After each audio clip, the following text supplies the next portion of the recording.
Hi, I'm Josip, the host of the Network Podcast.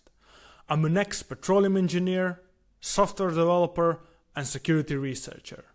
I founded Bura Security, a security shop that offers security auditing and advisory services with a special focus on cross-chain integrations and interoperability protocols. We've helped secure Layer 0, PancakeSwap, Centrifuge, Corn, and many other reputable projects in the space. If you're looking for security services, feel free to reach out through the contact that's in the description of this video. Welcome to the Network Podcast. Here we bring the best minds from the crypto industry to discuss the latest trends and share their personal and professional aspirations and struggles. Today I'm joined by Angus, who's the foundation lead at Stargate, the biggest liquidity bridge in the space that's used to transfer billions in value across chains. Hope you enjoy our conversation. Hi Angus, it's a pleasure to have you on the Network Podcast, and thanks for taking your time to talk with me, sir. How are you doing? Very good, thank you. I'm excited. Thank you for having me. Likewise here, I'm very excited. Before we dive into Stargate, I wanted to get to know you a bit better on your personal level, also a bit more about your background. You have a background in biology. You also worked as a police officer, and then eventually you started working with Layer 0 and moved to Stargate.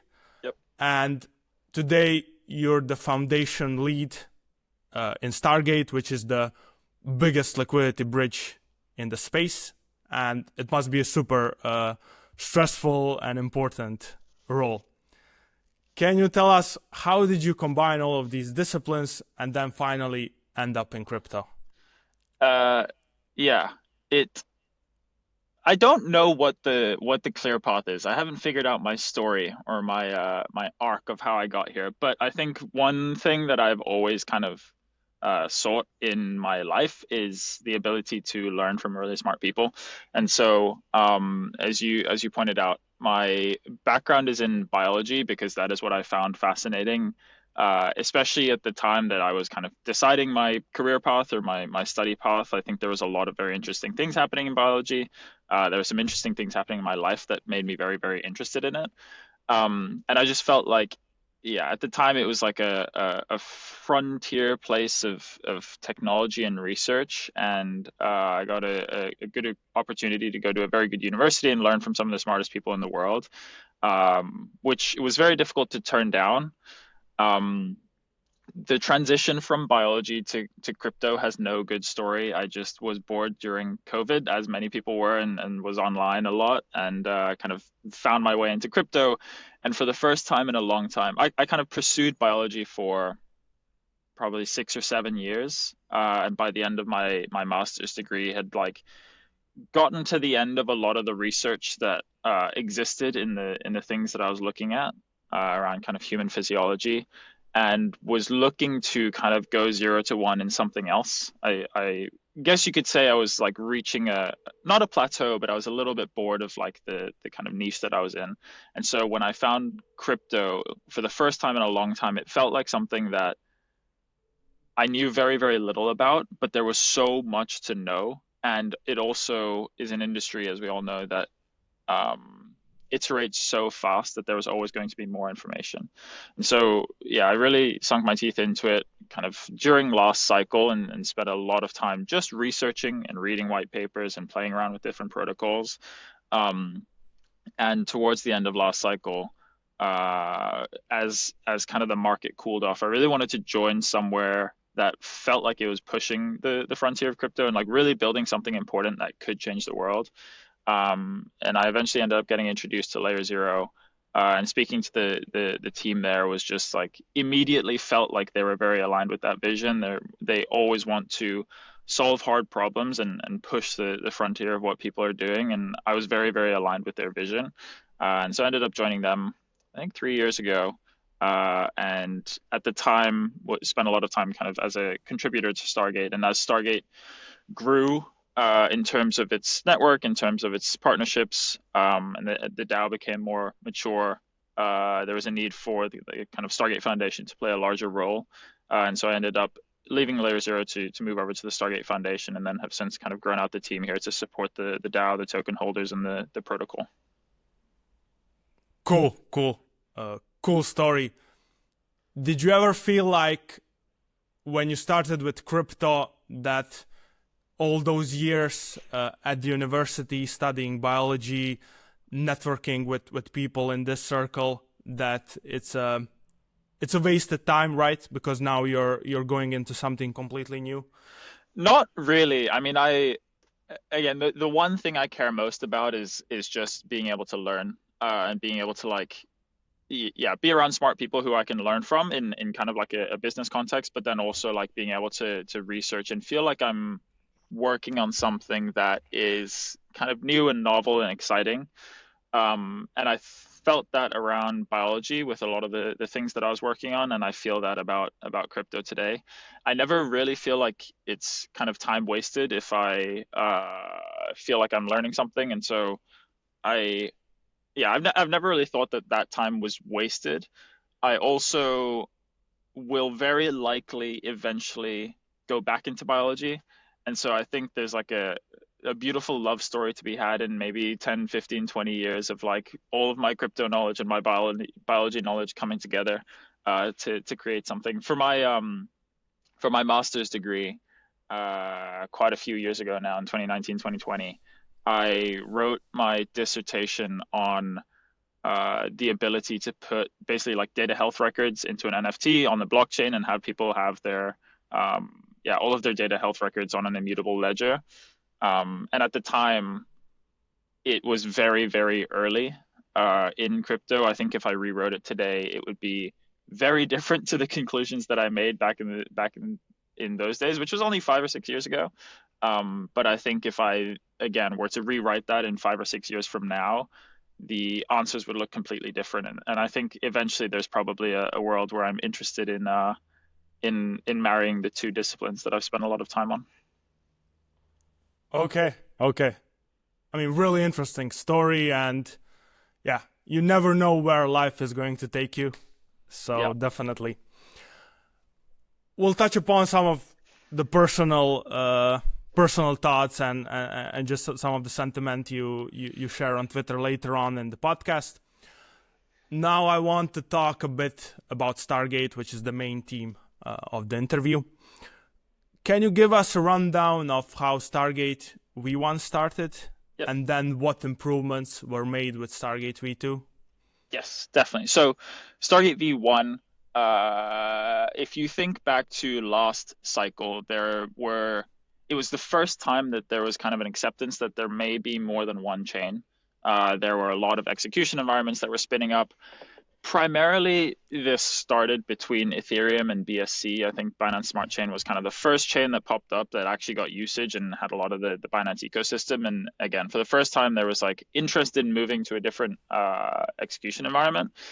And there was, at the time, very few ways to move assets between these chains. And as more chains spun up, there was like no single way to get the assets that you need in the ecosystem that you're looking for. And so there was a lot of different iterations of bridges very early on. And the entire point around Stargate V1 was that there was a lot of different versions of wrapped assets. Wrapped assets have different security assumptions. They have often led to some of the largest exploits in crypto. Stargate V1 took a kind of opinionated bet on the fact that wrapped assets were bad. People should not hold wrapped assets. And so the goal was to create a protocol that allowed users to always receive the native assets on a chain. So if I have USDC on Ethereum and I need USDC on Arbitrum, every single time I try to bridge from Ethereum to Arbitrum, I will receive the USDC that I'm looking for in the amount that I'm looking for. And so the real novel unlock from Stargate V1 was the Delta algorithm, which was basically like an accounting mechanism that was native within the protocol that ensured that every time you send a source chain transaction, you will receive exactly that number of assets on destination minus some small fee. And it was the first and actually still is the only architecture that allows for this. And it meant that users who use Stargate no longer receive some random wrapped asset as I said, you receive the amount of assets that you're always meant to receive. It's always the native asset. And that was a real unlock and worked very well for the 10 to 12 to 14 chains that Stargate V1 was on. But what we've seen over the last 2 to 3 years is a real Cambrian explosion of chains.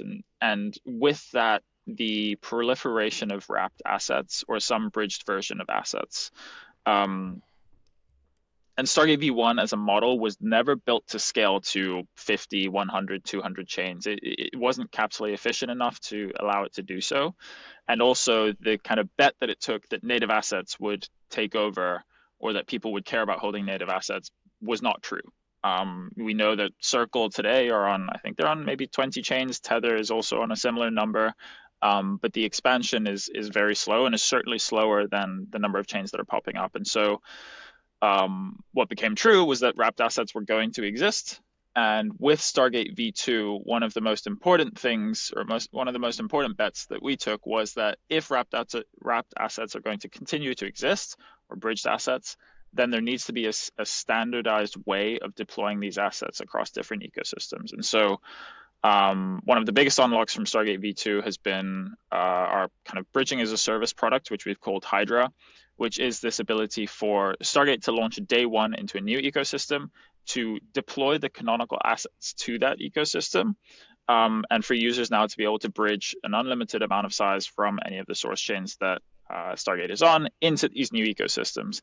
Most importantly, these Hydra assets are deployed using Layer Zero's OFT standard. We can probably dive a little bit deeper into Hydra later, but it just means that all of Stargate's chains that we're on today, which is almost 60, is like one big composable global liquidity layer, which from a UX perspective and from a builder's perspective is very important. There are a couple of other things that were very important to Stargate V2's success. I think one is with Stargate V1 having the Delta algorithm all natively on-chain, it gets quite expensive. All Stargate transactions were consuming up to 700, 800,000 gas, which per transaction is just too expensive for people who are looking to bridge. And so we cut that down by a lot by bringing the Delta algorithm effectively off-chain. It is now kind of a different type of algorithm. We have something called the AI planning module, which maintains this state of accounting off-chain, or does at least all of the calculations for that accounting off-chain, and then maintains the accounting in this credit messaging level that we have. So we kind of have two layers to Stargate. One is where all the tokens sit in the pools, and then one is this like accounting layer that sits on top of it that similarly ensures that every time you send a transaction on source chain, you will receive that amount of assets on destination chain. It's a very, very neat way of managing liquidity when we have 20 liquidity pools and 30 assets that we kind of issue as OFTs. And then the final thing was introducing transaction batching. So we now have something called a taxi and a bus. And so you can take a taxi, which is a single layer zero message. You send your message from source to destination, or you buy a ticket for the bus and you kind of take your seat. Someone else takes their seat. Someone else takes their seat. And then we batch 3 or 4 messages over to destination, simply just to reduce that cost. So there was a couple of different things that really were important to Stargate V2, bringing down gas costs by taking the accounting off chain and deploying this AI planning module, which makes the protocol far more capitally efficient. Transaction batching, which again just brings down costs, and then the real winner has been Hydra over the last year or so. Okay, so a lot of improvements were obviously made with Stargate V2. So you mentioned the bus and taxi mode. You mentioned moving this part of the system that moves liquidity. You moved it off chain with the AI planning module, and also with Stargate V1, you could only bridge. You could only kind of bridge, let's say, USDC from chain A to chain B, where there is a native USDC issued by Circle. Exactly. Now Stargate has the option to quickly expand. If some new chain is popping up, you can expand to that new chain with Hydra. Yep. Let's say I'm protocol A and I have my native token on some chain on Ethereum, and I want to use Hydra to deploy wrapped representation of this token on a few other chains. Yep. Can you guide us through this process? How how complex or simple this process is? Yeah, it's relatively simple. I think in this context, the most important thing is when we deploy a Hydra asset from Stargate, the goal is that we are able to do so because we have quite light technicals, and we are built on top of layer 0, which is very quick to expand. And so our goal, and I'll use USDC as an example because it's probably most simple. Our goal is to deploy USDC, bridge USDC to a new ecosystem day 1, day 0, so that it is able to kind of get adoption, and eventually be able to hand that asset over to Circle.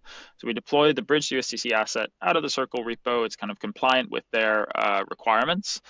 And if that gets adoption, there's some sort of commercial agreement between the chain and Circle, then we're able to hand that asset over to Circle, and then we continue expanding, and now that is like a native USDC. And the goal, kind of in the context of your question, would probably be something similar, where I'm an asset issuer on Ethereum.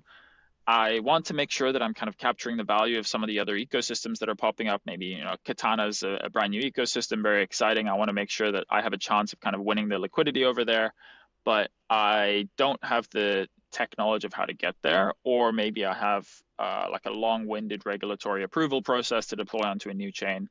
And so with Stargate and Hydra, what you're able to do as an asset issuer is leverage our ability to expand to new ecosystems in kind of a compliant way, where we would take on the lift of deploying like a bridged version of the assets to these new ecosystems. So say it's like Mega ETH, Katana, and Plasma or something like that. You are then able to work with us on kind of the business development of the success of those assets, working within those ecosystems, potentially incentivizing to get some liquidity. And any of those assets that get adoption, the goal would be for us to be able to hand that asset over to you. It becomes like a native issuance. Maybe you're able to natively issue on that chain. Maybe you build some mechanism to redeem down to mainnet.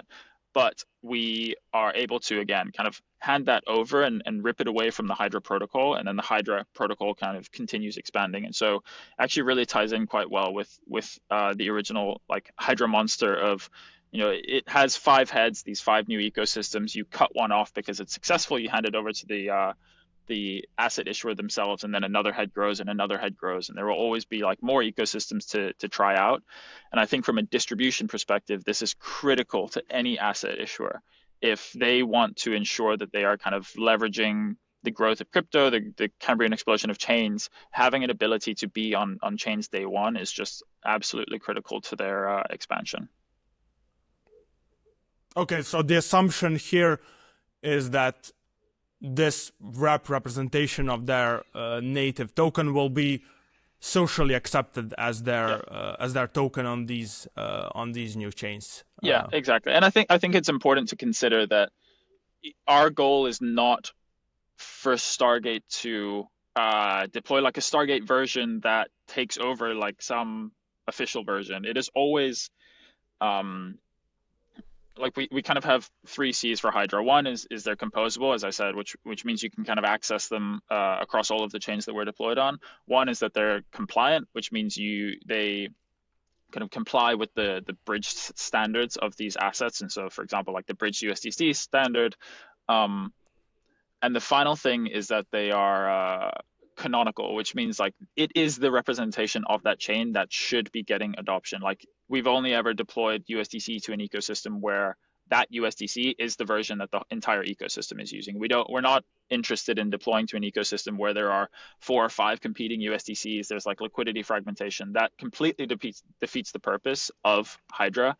And so similarly with these asset issuers, some of the announcements that you'll see coming out over the next few weeks, we're working very closely with these asset issuers to be the sole provider of a bridged version, because they are looking to expand. They cannot do so natively within their team for various reasons.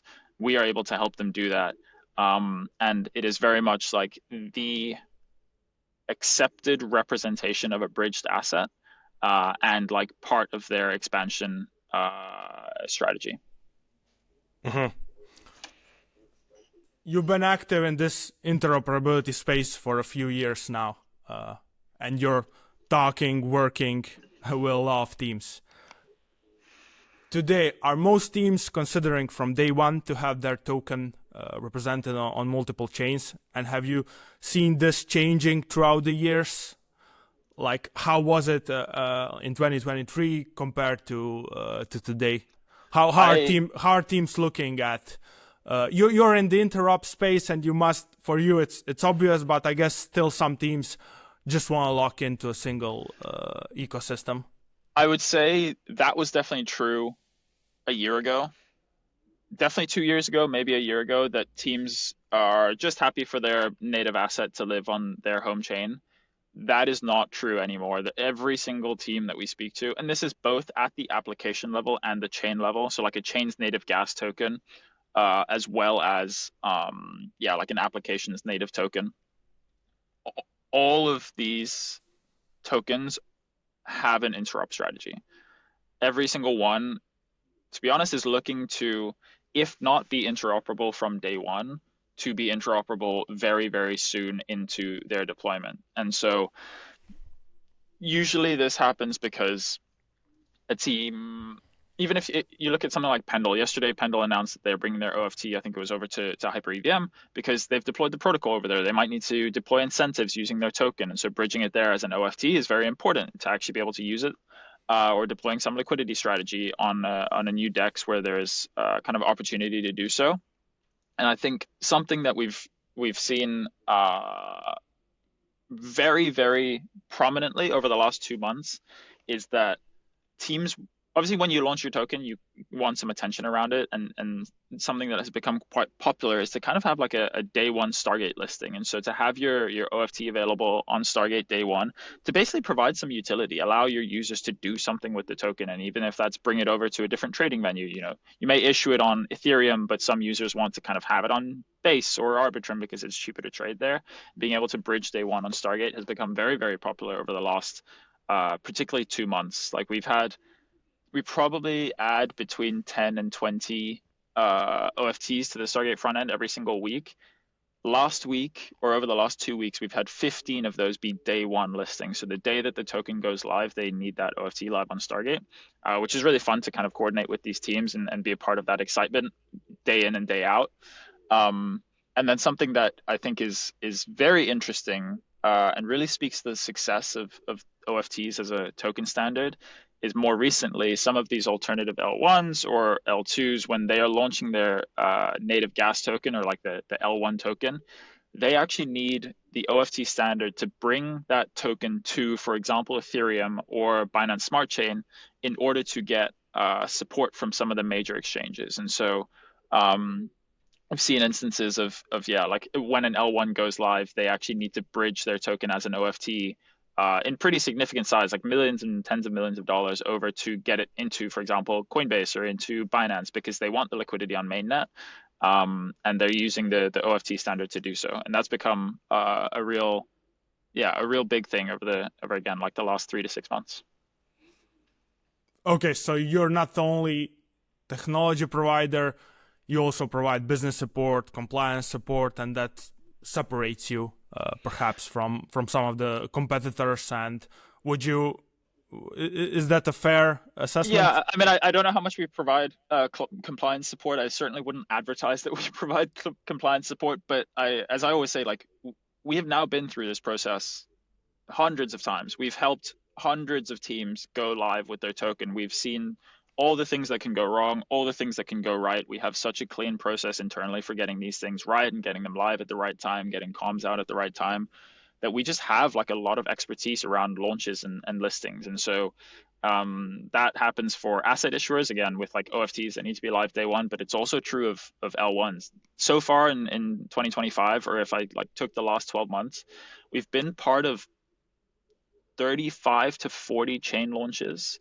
where Stargate is like a day one critical bridging infrastructure partner. If we are not live, the chain cannot go live because nobody can bridge the ecosystem. And so we've seen, again, everything that can go right and wrong in the planning stages leading up to an L1 launch or an L2 launch. We've seen what parts are stressful. We know what is like critical functionality that is important, not only for the partners, but also for the ecosystem. If you think about like a chain launching with maybe 20 applications day one, some of those are DEXs, some of those are perps venues. They all need USDC before day one so they can initialize their pools. They all need like some liquidity in there. And so it's not just about having the front end ready for retail users. It's about the 2 weeks before where there's like ecosystem onboarding and working with those partners. And so, yeah, our knowledge base has just grown significantly. And now when we begin conversations with with an ecosystem that's looking to launch, the fact that we have this knowledge, they're very, very willing to be able to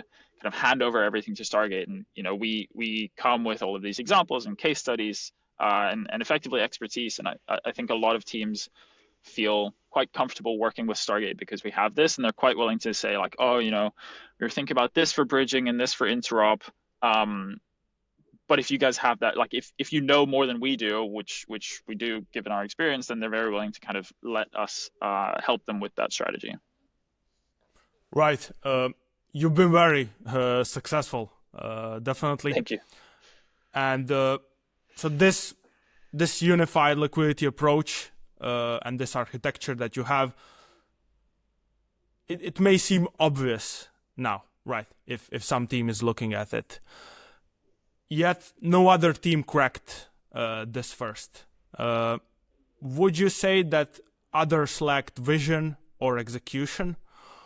Or perhaps they didn't have a backing of a big player like Layer Zero, in your case, which is also highly connected in the industry, has all the influence.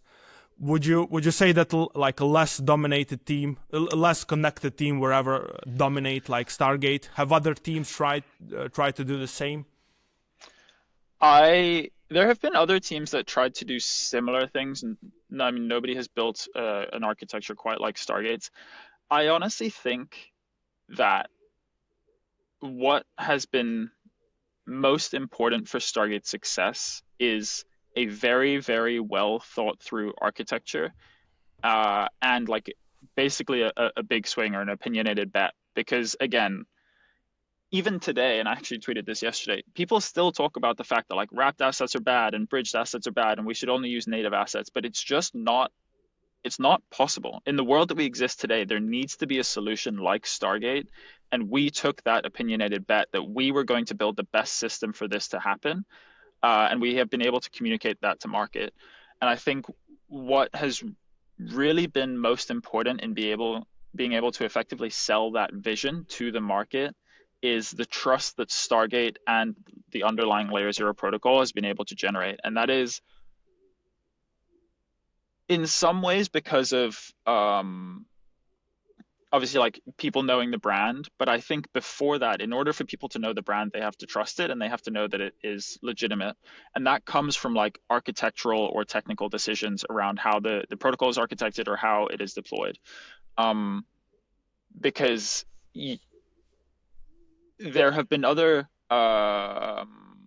providers or bridges that have deployed kind of similar versions, but end up getting, you know, hacked because of certain technical decisions around having upgradable smart contracts, for example, or not having an architecture that actually is thought through for every single eventuality.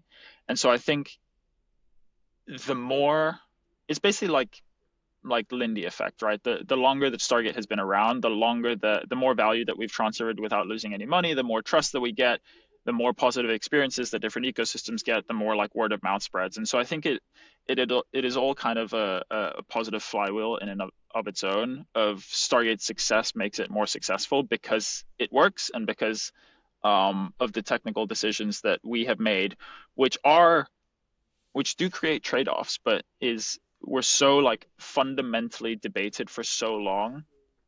And we believe this to be the right architecture, despite it being slightly contrarian. And I think that is what has made kind of Stargate most successful.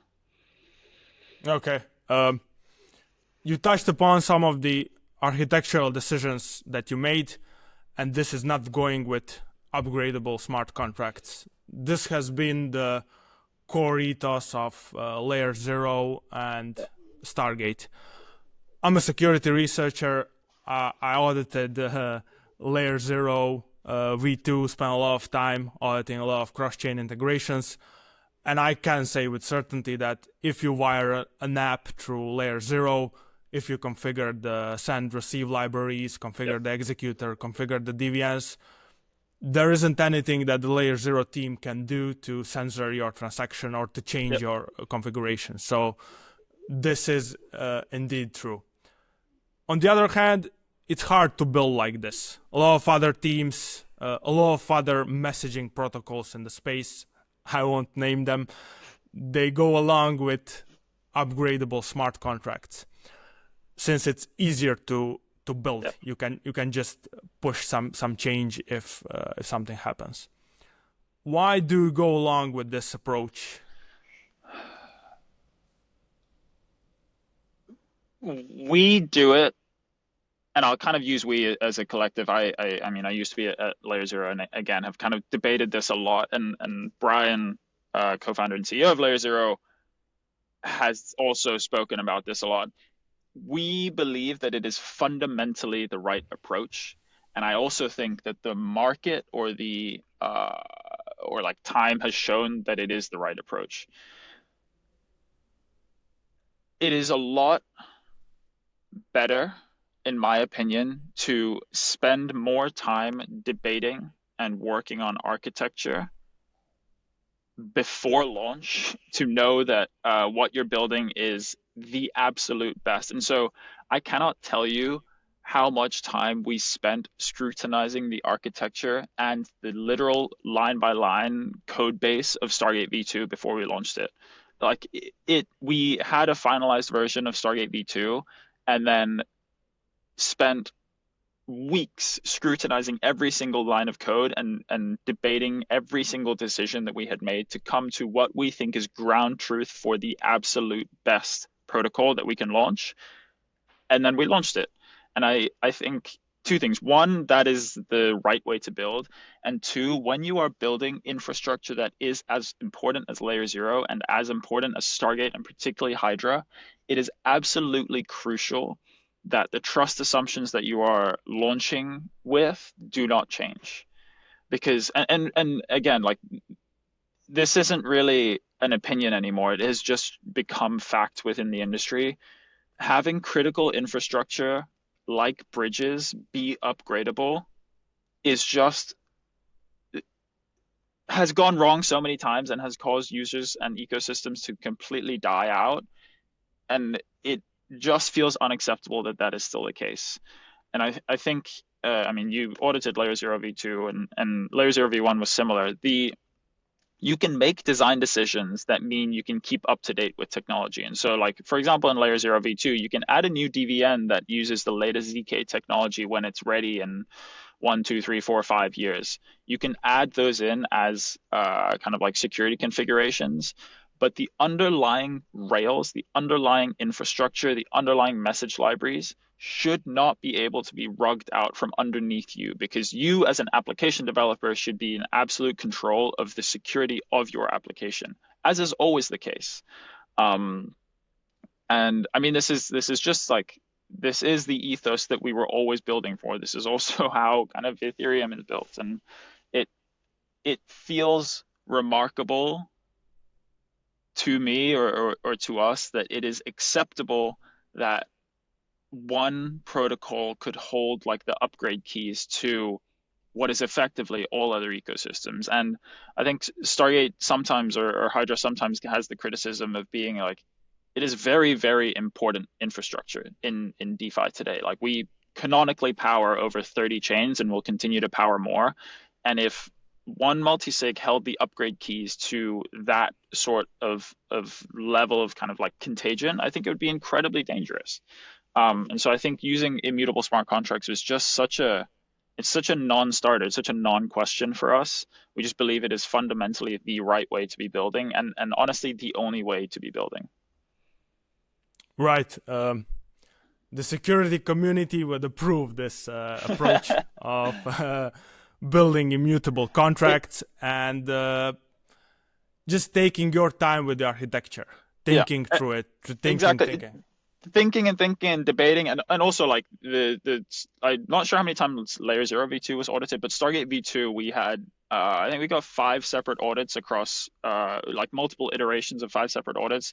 Stargate V1 was also audited 4 or 5, 6 times, like making all of those decisions and then getting it incredibly audited, and then again being confident that you have spent the time coming up with the right solution and launching that. And ultimately, like if it isn't the right solution, like Stargate V1 was not the right solution for the world we're in today. Like if the world changes and you need something different, build a new protocol. Don't just try and leverage the fact that you have some adoption, and it's so scary to me that um people think that upgradability is an option. I think it sets the wrong tone. It means that you can launch without everything being ready. And I think in an industry like crypto where people try to move fast and break things, there are some things that should not break. And for those things, you should not move fast. So yeah, it's such an interesting question because I've had this debate on panels before as well, where the alternative take is that, well, crypto moves so fast, and particularly interop moves so fast, and so you have to have upgradable contracts. And I think like we or Layer Zero have shown, and Stargate has shown that that is absolutely not true. Right. I mean, I agree there. Like critical infrastructure shouldn't be upgradable. It should Yeah. have new versions. And Uniswap kind of set the gold standard here with their Uni V2, Uni V3, Yep. Uni V4, and it's great that you're following this example. There has been a big competitor of Stargate and Layer Zero in this interop space with the intent-based architecture. Yep. Probably our biggest competitor is Across, since Yep. they've seen a lot of adoption there. The intent-based architecture is straightforward. The user escrows token on one chain, this emits an event, and some backend entity picks this event up, delivers the tokens on the destination chain, and then this logic of repaying this entity is decoupled from the main logic. What do you see as the biggest inefficiency of the system, and why is this message based system that you're using with Stargate superior, or what was the better use case for it? I think the biggest inefficiency of intent-based systems is their like capital efficiency. It I, we can get into this a little bit later. I think intent-based solutions fundamentally fix a different problem to what Stargate is trying to build with message-based bridging. But I think for intent-based systems, and we've seen this, like again, I don't really think this is a debate anymore. They are limited in how much they can scale. There are few intent-based systems that are on the same number of chains as Stargate that can offer as much size as Stargate. Well, none of them can offer as much size as Stargate, particularly going into hydro chains. But the idea that a third party entity who is profit maximizing, profit seeking, must hold latent capital without guaranteed order flow is just kind of ludicrous from an economic perspective. And the ability to service all types of use cases is just not possible. Intent-based bridges are very, very good at fast retail size transactions. And so basically transactions under 10K to the top 20 chains is a very, very good use case for intents. And I think is like, they need to exist for that purpose. But fundamentally, if you're looking to solve interop, or if you're looking to build bridges that actually unify all ecosystems, you could never build that on an intent-based system because you would need an infinite amount of capital. Like the simplest way to explain this is when Berachain went live with Boyko, they had $3.1 billion that needed to move from Ethereum over to Berachain. That entire process happened over Stargate V2 Hydra and using OFTs. We moved $850 million in 24 hours in I think it was like 10 transactions or something like that. You could not do that with intents. Like there is no question that you could not do that with intents, because there would be no entity who's holding $850 million on the other side and like ready to fill you. And it was also completely free. They paid gas and that was it. And like that infrastructure level problem, the liquidity level problem, is what we were looking to try and solve, and I think is a far harder problem. The intent-based solution, as I said, is very good for retail, but it's not a hard problem to solve. There are multiple successful intent protocols out there that is like a private key in an AWS server where you send me funds, I index that transaction, I send you funds on the other side. There is no dispute mechanism. There is no like verification that these happen. There's no batched verification. It is really just like a convenience and like a nice to have. And I think two products that are kind of in that direction are GasSip and Relay, who are both very open about that fact. Like it's a centralized solver, and they know that, and you send them money and they'll send you money, and it usually works. And if not, you DM them and you'll get your money back. But it's not solving a hard problem. It's not building infrastructure that will power the future of crypto. It is just like there is a need for it. And yeah, people like to use it, and I think that is like the niche that it occupies. We again took the opinion that the harder problem to solve and the more important, pertinent problem to solve was this like actual liquidity scaling infrastructure between hundreds of different chains. What is like a base level piece of infrastructure that you can build that facilitates bridging of billions of dollars between hundreds of ecosystems? And I don't think that there is any other architecture. I mean, obviously I'm biased, but I don't think there's any other architecture that allows that in the industry, and we've also kind of seen that. And so to your question earlier as well, would other teams have been able to do what Stargate V2 has done? I don't know. I don't know if, again, I don't think there's another architecture that works better than Hydra for the problem that we have solved. And I think everything else kind of sits one level above that. There is no other bridge that operates kind of at the level that Stargate operates on. Right. So kind of to summarize your points, the intent-based architecture is mostly targeting retail. Yep. So it's really fast transactions. On the other hand, the design space in this field is quite big. You can think about different ways of how to have these solvers and other Yep. parts of the system. That's probably the reason why a lot of teams are building in this space. Yep. On the other hand, what I'm seeing with Stargate, with Layer 0, you're trying to solve these hard kind infrastructure level problems. Yeah. You also do Layer 0 also does a lot of R&D with high performant databases. So this is your niche. This is the place where you think the biggest value is. Yeah, I mean, I think it's like that is the problem of interop. The problem of interop is like laying the infrastructural rails to be able to do things between different chains. And like Layer 0 have taken the approach of like the absolute most fundamental level, literally sending packets of data between different chains, which again, before Layer 0 was not possible and is now possible. And then Stargate obviously sits one level above that of like utilizing that packet of data as information about money transfer, right? And so again, building an architecture that allows you to move specifically like ERC20 tokens between different chains or native gas tokens. And then I think everything that you do on top of that is not really like an infrastructural problem. It's like a product level problem or like a retail facing problem. And so people will probably have seen the Stargate DAO recently voted on a proposal to support intent-based systems. The Stargate DAO has a very large treasury.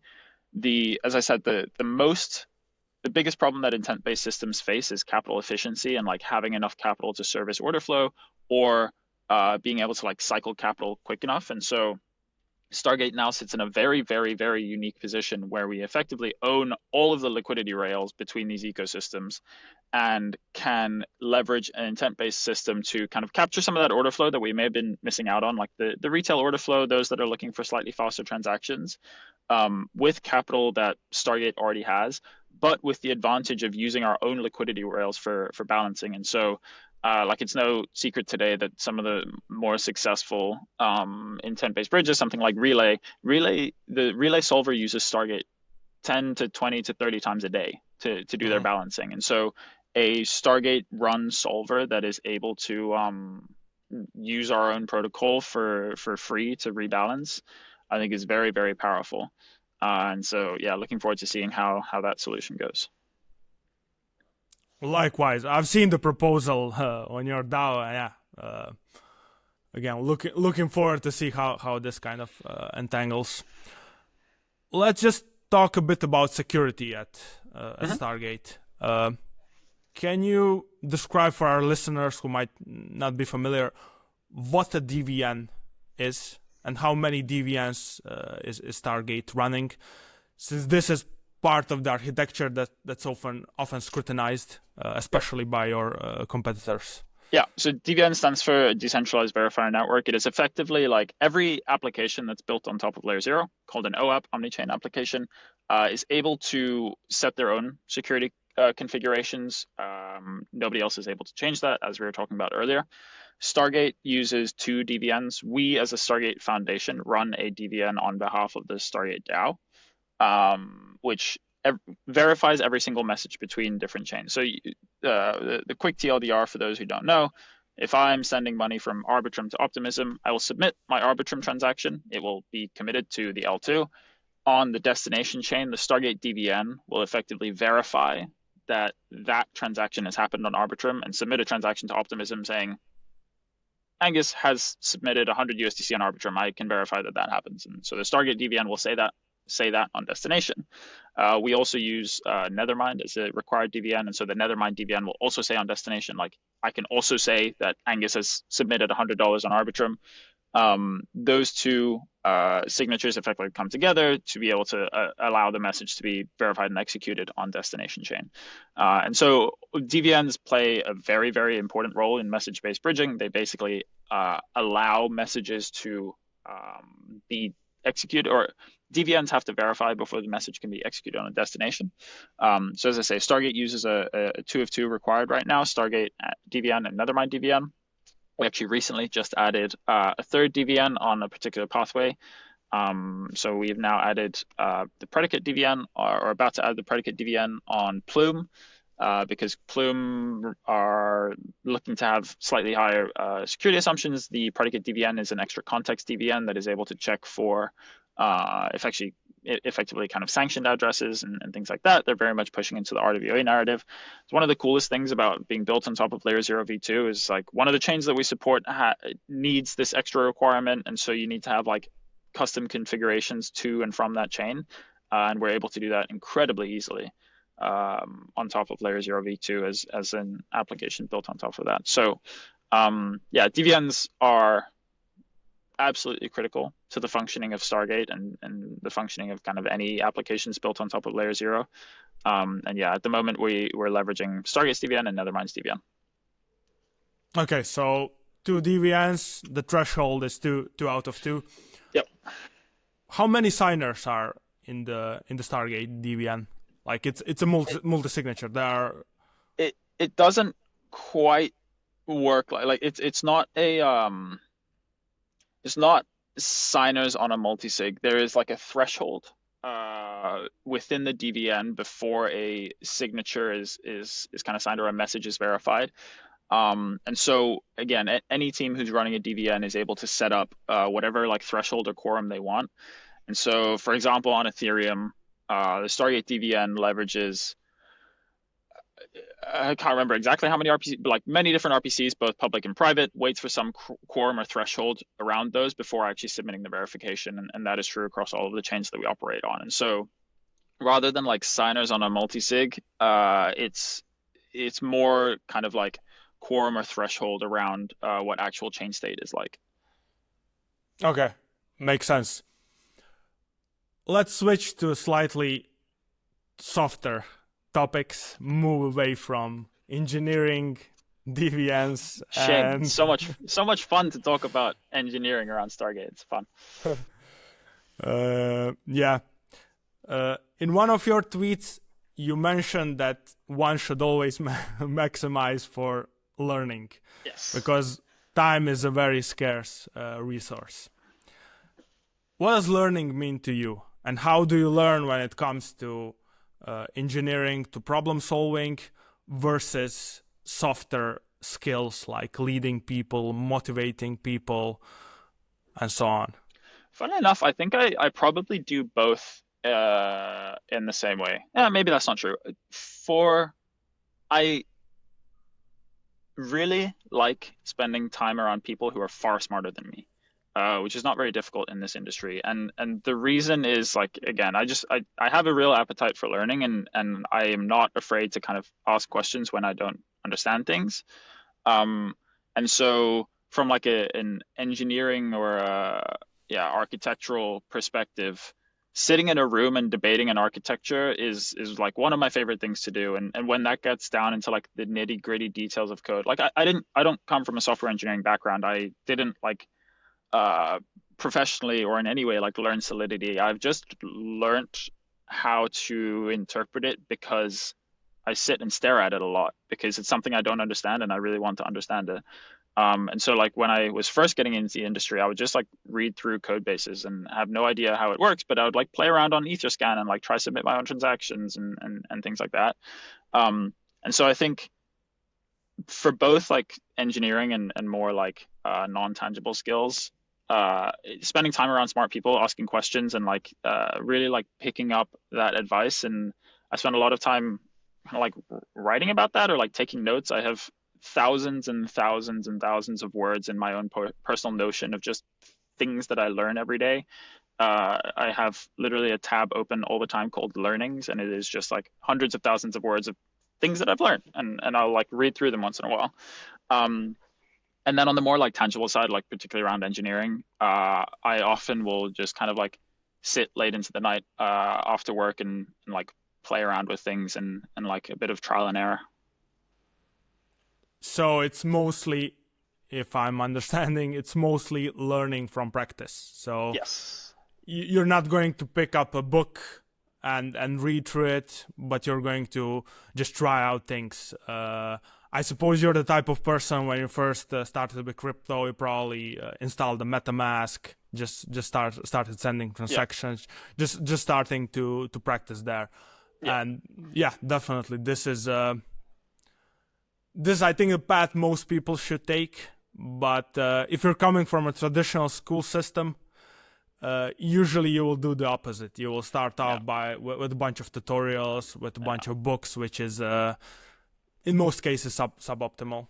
Yeah, I maybe a weird thing to say, but I'm very bad at reading. I know how to read, but I get very antsy when I'm reading because I just want to try things. And so it probably has something to do with why I left biology as a field, because I spent 4 years reading a ridiculous amount of research papers and writing about them, and then eventually like really wanting to sink my teeth into doing something and like researching something myself, but seeing how slow that process is, particularly in something like biotech, was just like a scary thought. The idea that I could like work in a lab for 15 years to get an answer that might not be yes was too scary. And so crypto as a field is very, very attractive because it's a very, very high paced industry. You can iterate and learn and do more things every single day. And so that's one of my favorite things is just like, yeah, the high pace nature of the industry. And there's a lot of learning by practice, probably too much learning by practice or like learning in production, which I think we can maybe step away from a little bit. But it is something that like just aligns a lot with me as a person. Right. So one of the most successful investors of all time, Charlie Munger, he said that success comes from minimizing compulsive, stupid decision making, not from making brilliant moves all the time. I'm quoting him. This is his personal experience. You also wrote about this in one of your posts, and this was in the context of trading, where you were saying that the alpha is just controlling your mind's compulsions. Yeah. How do you make sure you're not making decisions when you have a hot head, when you're tired, when you're agitated, when you're, I think it's like it's it's just practice. Like it's years and years of practicing discipline and like self-will. You mentioned briefly at the start, I spent a few years in like a military environment, going into the police, training to become an officer and things like that. Um, that was probably where I like spent a lot of time really analyzing what that does for a person.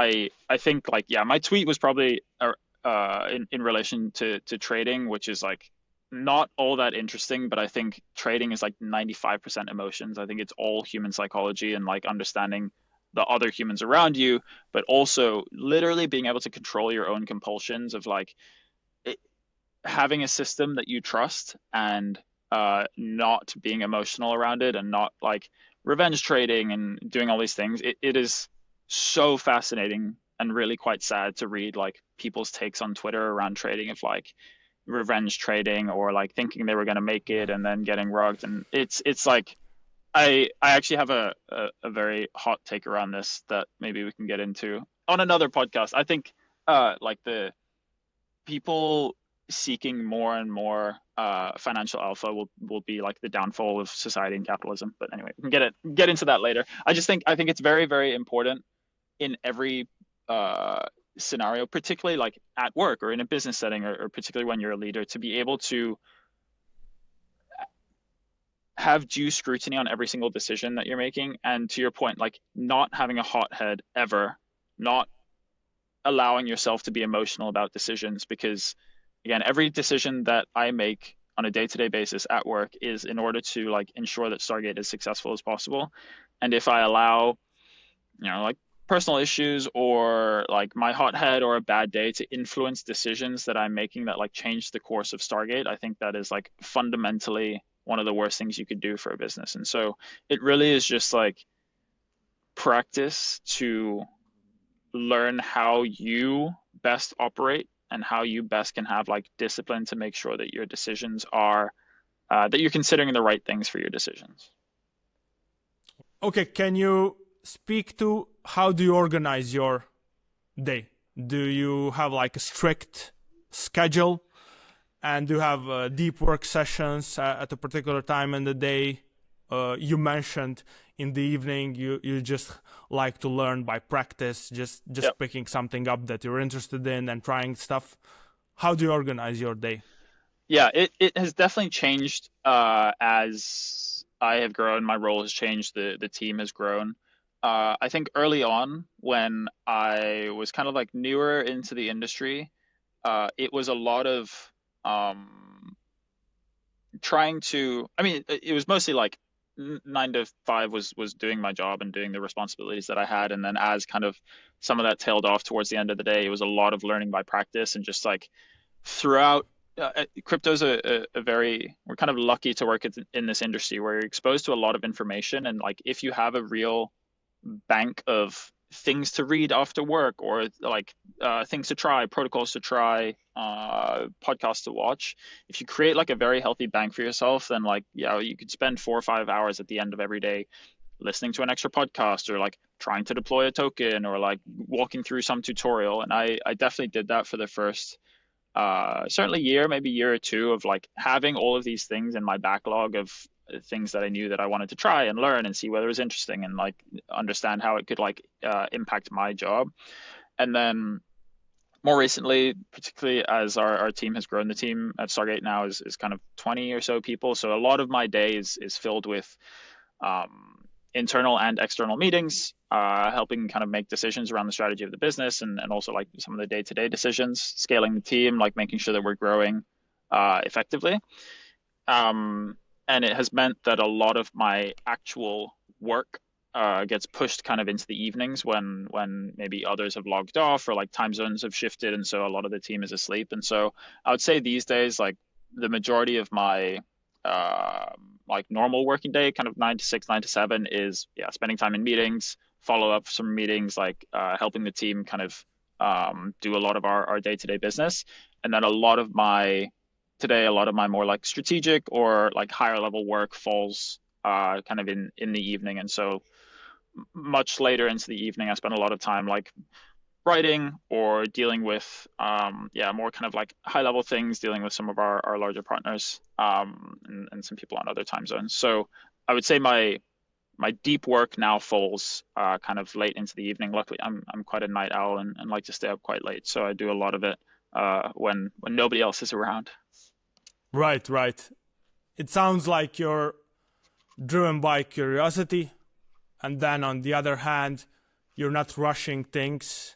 You note a few things that you want to try, that you want to do, and just give yourself time during evenings where you're just soaking the information, just going into that deep flow.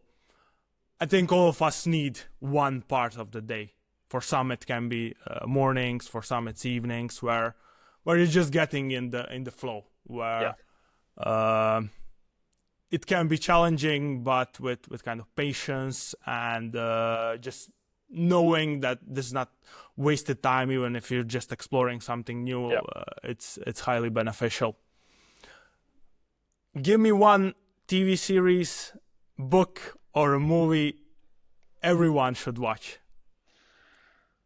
As I said earlier, I'm pretty bad at reading. I don't read all that often, It nor can be do a I movie. watch It nor can do be I a movie. watch TV series or movies. Um, what would I say is my favorite movie? Oh, Honestly, like I wish I had like a good professional answer of like everyone should read this book because it taught me to be the person who I am. But like, my favorite TV series is like the first season of Suits. I find it so amazing. Like it's so well made. Like the soundtrack is so good.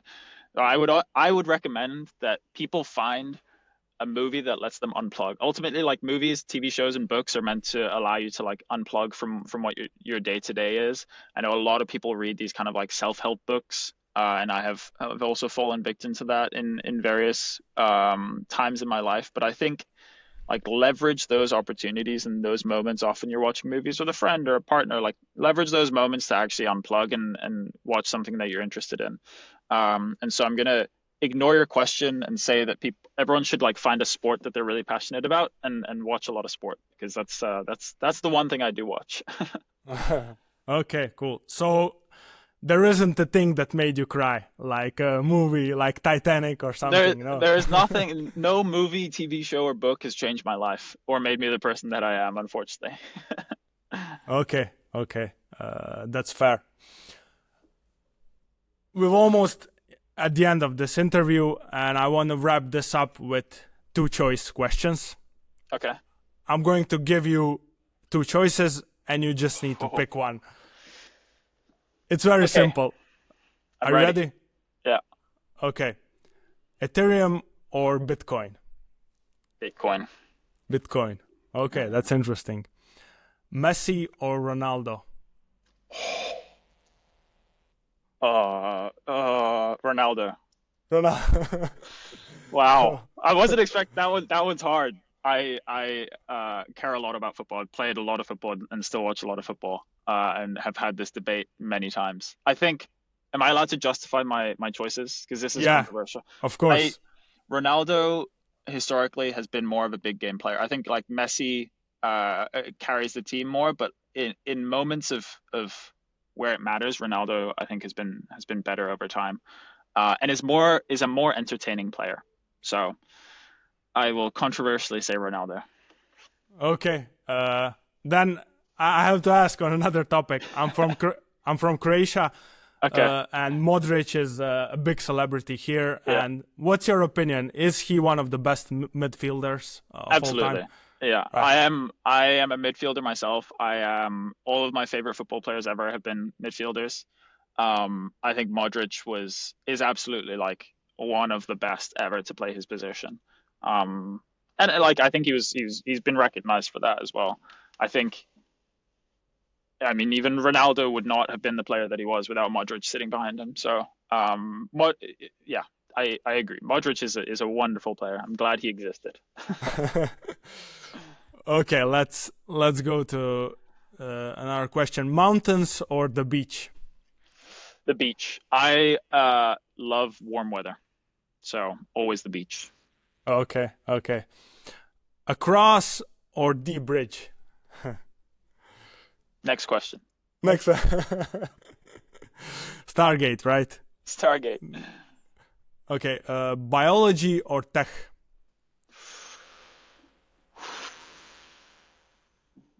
Tech today, biology tomorrow.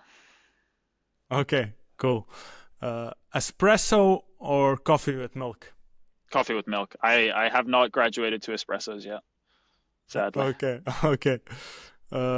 Cardano or XRP? Cardano. Cardano today is still my most successful trade ever. So it holds a special place in my heart. Okay, okay. Yeah. That's good. And final question, work from office or work from home? Office. Very Office. big fan of office culture. I'm sitting in the Stargate office right now and love spending time in an office. Yeah. Likewise here. Unfortunately, I'm an independent and running a small agency, so I still cannot have an office setting, but yeah, definitely. Actually, most people like working from home in our industry, but Yeah. a few of the best and brightest ones, I guess, like the office setting. Yeah, I love our office here and hope to grow it. If you're ever in London, please come work out of our office. Yeah, yeah, definitely. Okay, this would be the wrap for the podcast. It was a really pleasant talk, and thanks for coming on the Network Podcast. If you have any final words, now it's time to share.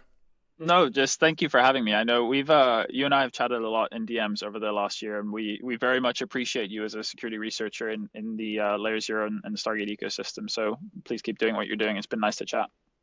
Yeah, thanks, Angus. Talk Thank to you you. so Bye. much.